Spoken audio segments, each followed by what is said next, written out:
mënul doon échec parce que je crois que la formalisation et la régularisation sont nécessaires soxna Adji ñu formaliser ñu régulariser ñu dafa nekk nécessité mais peut-être qu'on a mis les charrues avant les bœufs est-ce que vous voyez lan la mooy peut-être l'information n'a pas bien passé parce que man ñi may wax yépp les Jakarta man yi may interpellé wala ñi may wax président dañ ñu war a kaasal lu ñu may wax que ñun dañu wax ne c'est gratuit et c'est ça le problème c'est l'immatriculation qui est gratuite est-ce que vous voyez maintenant le reste c'est pas gratuit je donne un exemple ma jox la exemple terre à terre nga woo ma ne ma Ibou dama par exemple dama jagadi man la demal hôpital boo demee médecin bi dina la jël gratuitement on est d'accord par exemple kon boo ñëwee mën na am doo dagg ticket léegi le médecin il va te prescrire une ordonnance ne la demal jëndi peut-être si bu lay defal pali dina la demal jënd lii demal jënd lii demal jënd lii demal jënd lii nga dem fay lii bi fay lii nga ñëw ñu defal la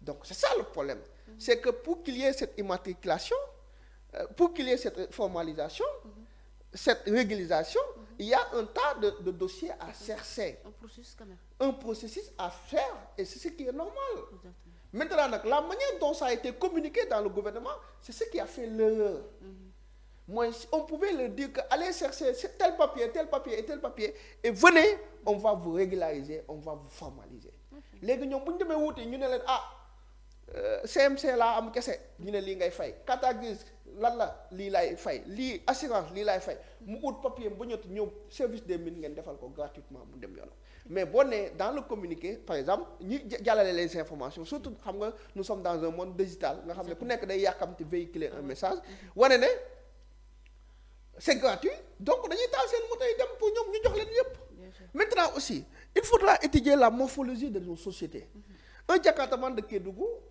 un Jakartaman de Sédhiou c'est pas un Jakartaman de Dakar fii boo fi jëlee Jakarta lu mu tuuti di nga fay 1000 francs alors par contre Kédougou Kolda et consort les courses varient de 200 à 250 maximum 300 et souvent les Jakarta ça c'est entre 400 000 et 500 000 ku amul liggéey mënul jënd yooyu li si ëpp jënduñu ko donc dañ leen di jox ay Jakarta yoo xam ne peut-être ñoom dañ ciy nekk di si góorgóorlu di daw di denc ba keroog ñuy mën a am wala ku leen dimbale ñu mën a amal seen bopp Jakarta donc ku mel noonu il faudra regarder quand on prend une décision qu'on veille à ce que cette décision puisse être morcelée en fonction des localités tey mënoon nañu wax ne Dakar 3 mois parce que fi la gën a sonale Kaolack ainsi de suite par contre telle raison on peut aller dans 4 mois nangam mois est-ce que vous voyez mais loolu defuñu ko beneen affaire bi aussi qu'on le dise ou pas qu'on veut les formaliser et les régulariser soxna Adji c'est dans leur intérêt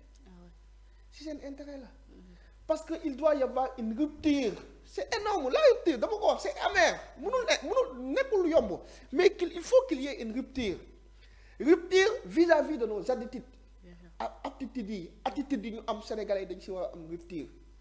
Est-ce que les Sénégalais sont prêts pour cette rupture? Mais c'est ça, rupture vis-à-vis de la formalisation, rupture aussi vis-à-vis de l'environnement. Regarde l'environnement des Jakartaman, regarde l'environnement des motos. Il doit y avoir une rupture. Maintenant, on sait tous que le pays est économiquement difficile. Liggéey amu fi. ñu si ëpp da ngay dem góorgóorlu si Jakarta ngay am. ku sañoon doo dawal Jakarta. mais nañu xool nan lañ leen di accompagner. ñoom aussi ñu nangu cette rupture ñu accompagner leen ba ñu nekk ci lu gën maintenant nag xaalis bi ñuy laaj c'est extrême d'accord naa difficile na am nañu ko mën am nañu ko mënut mais état aussi na xool nan lay gën a oyofale ba ñu mën a am loolu beneen affaire bi aussi quand on donne une information il faudrait que l'information soit complète. Exactement. Pour que ça ne peut pas amener ces cas de truc parce que wax dëgg yàlla bu dañuy waxal yàlla rek Jakartaman yi ils ont beaucoup joué sur ce projet. Bien sûr. Ah ouais. Jakartaman yi dañoo jouer ci projet bi parce que lan ñoom ñëpp xam nañ ne nekkuñu ci ay bureau yow ñu ay oto yow ñu ay yenn liggéey seen moto boobu la ñu yor di yóbbu ay courses 200 300 100 francs 150 1000 francs 1500 ba am ci lu ñu mën a jox seen wàjju am ci lu ñu mën a fajee seen soxla maintenant aussi je crois que l'État bu dee wax régularisation et formalisation c'est dans le cadre de leurs intérêts parce que comme ni mu ko waxee il doit y avoir des ruptures. Bien sûr. Mais aussi ces ruptures doivent être encadrées ñun aussi ñu nangu parce que dama la wax ne rupture c'est amer yombut ñu nangu sacrifice yi pour mën a rupture yooyu mën a am et je crois que sous peu de temps ñoom dinañ waxtaan ak ñoom pour trouver des solutions et que je crois que la solution nekkatul taal. non non. parce que 2021 ba 2023 dañoo taal réew mi. commencé nañoo taal depuis donc bu ñu ko taalaatee fu ñu jëm.